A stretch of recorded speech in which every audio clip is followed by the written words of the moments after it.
Hi everyone, welcome back. आज हम chapter 10 living creatures exploring there characteristics के question answers करने जा रहे हैं। तो पहला क्वेश्चन है, list the similarities and differences in life cycles of plants and animals. Plants और एनिमल्स के बीच में कोई अगर सिमिलर फीचर्स है वो आपको पता करने हैं, एंड डिफरेंसेस मीन्स उनकी लाइफ साइकिल में क्या डिफरेंसेस, क्या अंतर है वो आपको लिखना है। Similarities, both plants and animals grow, reproduce and die. दोनों प्लांट्स और एनिमल्स ग्रो करते हैं यानी बड़े होते हैं, रिप्रोड्यूस करते हैं यानी आगे और रिप्रोडक्शन होता है, बच्चे पैदा करते हैं, और एंड एट लास्ट उनका एक लाइफ साइकिल पूरा हो जाता है और वो मर जाते हैं। They start life in a specific stage, seed या एग। दोनों के एक स्टेजेस होते हैं, सीड प्लांट सीड से होता है और एनिमल्स एग्स के थ्रू या by birth. Both create offspring to continue their species. दोनों ही अपने एक स्पीसीज को बढ़ाने के लिए, आगे बढ़ाने के लिए ऑफस्प्रिंग्स यानी कि एनिमल्स के केस में बच्चे पैदा होते हैं, एंड प्लांट्स के केस में उसकी जो सीड है उसके थ्रू दूसरा प्लांट पैदा होता है।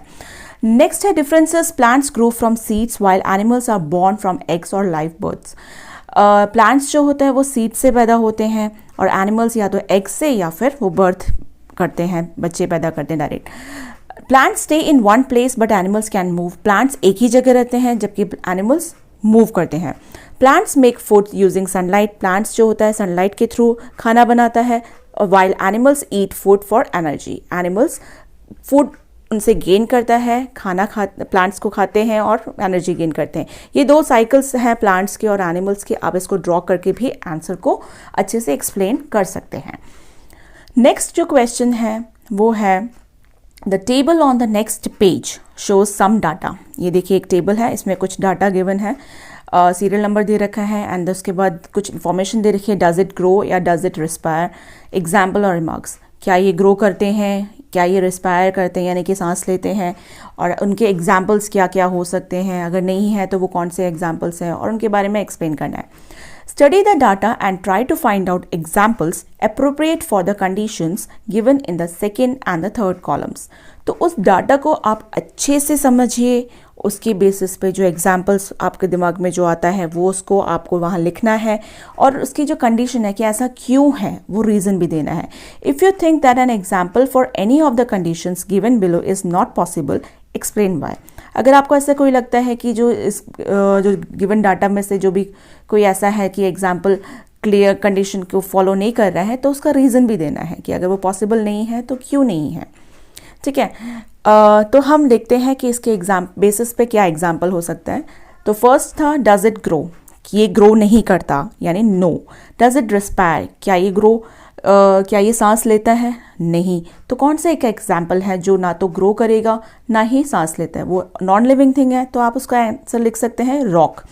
रिमार्क्स में आप लिख सकते हैं ऐसा क्यों है, क्योंकि वो नॉन लिविंग है, ना तो उसमें ग्रोथ होती है और ना ही वो रेस्पिरेशन यानी सांस ले सकता है। नेक्स्ट है does it grow, no, and does it respire, yes. ठीक है, क्या ये ग्रो करता है, नहीं, लेकिन ये सांस जरूर लेता है, तो वो है वायरस। तो virus are non living outside the host cells. अगर वो हमारी बॉडी के बाहर है तो वायरस नॉन लिविंग होता है, लेकिन जैसे ही हमारी बॉडी मिल जाती है उसको तो वो हमारे अंदर आकर रेस्पिरेशन यानी सांस लेने शुरू कर देता है। नेक्स्ट है येस एंड नो। तो इसका आंसर क्रिस्टल है, क्योंकि वो नॉन लिविंग है लेकिन सारे टास्क परफॉर्म करता है, जैसे पानी के अंदर घुल जाना, हाँ, लेकिन वो रेस्पिरेशन नहीं करता क्योंकि वो एक नॉन लिविंग थिंग है। नेक्स्ट एग्जाम्पल है दे रखा है yes and yes. Yes, human और प्लांट्स जो है वो लिविंग बींग्स हैं, तो वो ग्रो भी करेंगे और वो सांस यानी रेस्पिरेशन भी करेंगे।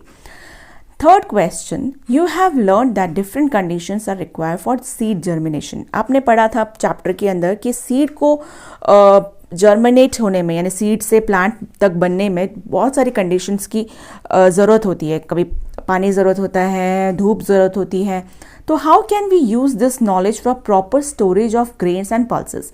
तो ये जो प्रॉपर स्टोरेज हम क्योंकि हमें पता चल गया कि क्या क्या ज़रूरत होती है एक सीड से प्लांट बनने में, तो उस सीड को अगर हमें स्टोर करके रखना है तो हम अपने उस नॉलेज को कैसे यूज़ कर सकते हैं। ठीक है, ग्रेन्स और पल्सेस आपको दे रखा है सीड, तो आप उसको कैसे संभाल के रखेंगे ताकि वो प्लांट्स ना बन जाए। तो आप संभाल के कैसे रखेंगे कीप ड्राई, उसको सूखा रखना पड़ेगा टू अवॉइड जर्मिनेशन, क्योंकि अगर पानी मिल गया तो वो जर्मिनेट होने लग जाएगा, है ना, खिलने लग जाएगा। Store cool to prevent spoilage, खराब ना हो जाए इसलिए उसको ठंडा रखना पड़ेगा, ठंडी जगह पर रखना पड़ेगा, यानी store cool.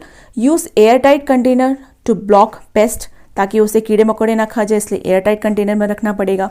Avoid light, sunlight नहीं मिलनी है उसको। टू स्टॉप स्प्राउटिंग, ताकि स्प्राउटिंग यानी उसमें अंकुर ना पैदा हो जाए। These steps keep grains fresh longer, अगर हम इस स्टेप्स को फॉलो करेंगे तो वो जो सीड होगा वो काफ़ी टाइम तक स्टोर अच्छे से रहेगा। तो ये थे कुछ पॉइंट्स, और भी आप पॉइंट्स लिख सकते हैं। Next question, you have learn that a tail is present in a tadpole but it disappears as it grows into a frog. आपने पढ़ा था चैप्टर के अंदर कि जो फ्रॉग होता है जब वो टैडपोल स्टेज में होता है तो उसके अंदर टेल होती है, पूंछ होती है, लेकिन जैसे ही वो बढ़कर फ्रॉग में बदल जाता है तो उसकी टेल गायब हो जाती है। तो what is the advantage of having a tail in the tadpole stage? तो टैडपोल स्टेज पर फ्रॉग के जो टैडपोल स्टेज होता है, बहुत सारी स्टेजेस पढ़ी थी आपने चैप्टर के अंदर, तो जब वो टैडपोल स्टेज पे आया तो उसे क्या फ़ायदा हुआ उस टेल की मदद से? और वो जो स्टेजेस हैं, जैसे कि सीड में हुआ था एम्ब्रियोज, ठीक है, और उसके बाद tadpole stage, froglet and frog. The tail helps tadpole swim efficiently in water. उस टेल की वजह से, मदद से टैडपोल पानी के अंदर आसानी से स्विम कर पाया, which is essential for finding food and escaping predators in their aquatic environment, जो कि बहुत ज़रूरी है खाना मिलने के लिए। पानी के अंदर अगर तैरना होगा तो टेल की मदद से वो उसने तैरा और पानी के अंदर से खाना भी खोज निकाला और अपने प्रेडेटर्स यानी अपने एनिमीज से भी बच गया। एक्वेटिक एनवायरनमेंट में जो भी उसके जो एनिमीज थे उससे भी बच गया, प्रेडेटर्स से भी। तो ये था उसका स्टेज। अगर आप उसको डायग्राम के थ्रू और एक्सप्लेन करेंगे तो और काफ़ी अच्छे मार्क्स भी आएंगे एग्जाम में। Fifth question, Charan says that a wooden log is non living as it can not move. Charan ने कहा कि जो वुडन लॉग है, ये जो लकड़ी का जो लॉग है, लकड़ी का जो टुकड़ा है, वो नॉन लिविंग होता है क्योंकि ये मूव नहीं करता। Charu counters it by saying that it is living because it is made of would obtain from trees. लेकिन चारू बोलती है कि नहीं, ये लिविंग है, यानी कि जिंदा है, because it made of would, क्योंकि ये वुड से बना है और वुड जो होता है वो ट्रीज से आता है और ट्रीज क्या है? Living things. Give your arguments in favor or against the two statements given by चरण and चारू। चरण और चारू के आपने आर्ग्यूमेंट्स देखे। अब आप किसको फेवर करेंगे और किसके अगेंस्ट जाएंगे, तो आप अपने थॉट्स प्रोसेस को यूज़ करते हुए किसी को भी फेवर और किसी के भी अगेंस्ट जा सकते हैं, उसका रीज़न देना पड़ेगा। तो यहाँ पर मैंने चरण का आर्गूमेंट को फेवर किया है। Yes, a wooden log is non living because it can not perform essential characteristics of living things. Wooden log जो है वो नॉन लिविंग है क्योंकि वो जो लिविंग थिंग्स जो परफॉर्म करते हैं, लिविंग थिंग्स के अंदर कुछ चीज़ें होती है, जैसे वो मूव कर सकता है, मूवमेंट है, ग्रोथ कर सकता है, बढ़ सकता है, और रेस्पिरेशन यानी कि सांस ले सकता है, और रिप्रोडक्शन भी कर सकता है, यानी कि और आगे अपने आप को रिप्रोड्यूस कर सकता है, यानी कि बच्चे भी पैदा कर सकता है, और इस तरह से आगे साइकिल चलती है। चारोज आर्ग्यूमेंट के अगेंस्ट जाऊंगी क्योंकि while the wood comes from a tree that was once living, जो वुड था ट्री से आया है, वो पहले जब वो ट्री के साथ जुड़ा था तब वो लिविंग था, लेकिन अब ये टुकड़ा अलग हो चुका है, right. The log itself is no longer alive as it does not exhibit the characteristics of living beings like growth and respiration. क्योंकि अब वो अलग हो चुका है पेड़ से, तो वो जिंदा नहीं है, अलाइव नहीं है, तो वो बाकी लिविंग बीइंग्स की तरह उसकी एक्टिविटीज़ भी परफॉर्म नहीं कर सकता, जैसे उसकी ग्रोथ नहीं होगी, सांस भी नहीं ले सकता, etc. etc. Next question है, what are the similarities and distinguishing features in the life cycles of a mosquito and a frog? Similarities बतानी है कि उनमें सेम फीचर्स क्या हो सकते हैं और उनके जो डिस्टिंग्विश फीचर्स हैं उनके बीच में डिफरेंस बताने हैं, etc. Similarities means दोनों के जो सेम फीचर्स हैं, जैसे both mosquitoes and frogs go through a change from larval stages to adult. दोनों के अंदर ही लार्वा का स्टेज होता है और उसके बाद एडल्ट में वो चेंज हो जाते हैं। Second point, they both have an early life stage in water. दोनों की ही जो सबसे पहली स्टेज होती है वो वाटर में है, जैसे एग्स जो होता है, दोनों ही एग्स वाटर में ही प्रोड्यूस करते हैं, हाँ, तो डिस्टिंग्विश फीचर्स, अब उनके बीच में जो डिफरेंसेस हैं, उनके जो फीचर्स के अंदर जो डिफरेंसेस है वो आपको निकालना है। जैसे एग्स लेते हैं, mosquito lay eggs on water surfaces. Mosquitoes जो होते हैं, मच्छर जो होते हैं, वो पानी की सतह पर वाटर सरफेस के ऊपर एग्स डालते हैं while frogs lay eggs in clusters known as spawn. जबकि जो फ्रॉग होते हैं वो अपना जो एग होता है, जैसे ये मॉस्किटो देख लीजिए और ये फ्रॉग के एग्स देख लीजिए, ये क्लस्टर्स में होते हैं, इकट्ठे होते हैं, जिसको हम स्पॉन कहते हैं। वो पानी के अंदर वो डालते हैं। सेकेंड जो पॉइंट है डिस्टिंग्विश फीचर का, उसका जो stages, mosquitoes have a pupal stage while frogs have a tadpole stage that develops into a froglet। Mosquito के अंदर एक प्यूपा स्टेज होता है, जबकि फ्रॉग्स के अंदर टैडपोल होता है और उसके बाद वो फ्रॉगलेट में बदलता है। अब ये मॉस्किटो है, इसका प्यूपा स्टेज देख लीजिए क्या है, ठीक है, ये आपको बुक में मिल जाएगा इसका डायग्राम। तो ये स्टेज हो गया प्यूपा, एंड देन उसके बाद वो एडल्ट यानी बड़ा बन जाता है। जबकि जो फ्रॉग है उसका होता है टैडपोल स्टेज और उसके बाद froglet and then adult frog. Third point में हम डिफरेंस ले सकते हैं एडल्ट हैबिटेट की, वो हैबिटेट कहाँ होते हैं, यानी कि एडल्ट होने के बाद क्या होता है। मॉस्किटो लिव ऑन लैंड, वो लैंड पे होता है, फ्लाई करता है, हाँ, लेकिन वो पानी में वापस नहीं जाता। लेकिन जो फ्रॉग होता है वो पानी में भी जा सकता है और लैंड पे भी रह सकता है। Seventh question, a plant is provided with all the condition suitable for its growth. आपके पास एक प्लांट है जिसको सारी कंडीशंस उसको प्रोवाइड की गई, धूप, पानी, सब कुछ। Draw what you expect to see in the shoot and the root of the plant after 1 week. सब कुछ दिया उसको, ठीक है। तब उसके जो शूट सिस्टम, यानी शूट में, यानी कि वो जो पौधा ऊपर की तरफ आता है उसको, एंड रूट जो नीचे ज़मीन के अंदर रहता है उसको रूट सिस्टम बोलते हैं। एक हफ्ते बाद उसमें क्या चेंजेस आया, and write down the reasons, और रीजंस भी बताना है आपको, ठीक है। एक सीड को डालने के बाद अब एक्सपेक्टेड जो ऑब्जर्वेशन हमने देखा कि शूट जो है ग्रोथ अपवर्ड्स, वो ऊपर की तरफ निकल के बाहर आया टुवर्ड्स द लाइट, जहाँ लाइट होती है यानी सनलाइट जहाँ होगी वहाँ पर ऊपर की तरफ वो ग्रो करके आएगा।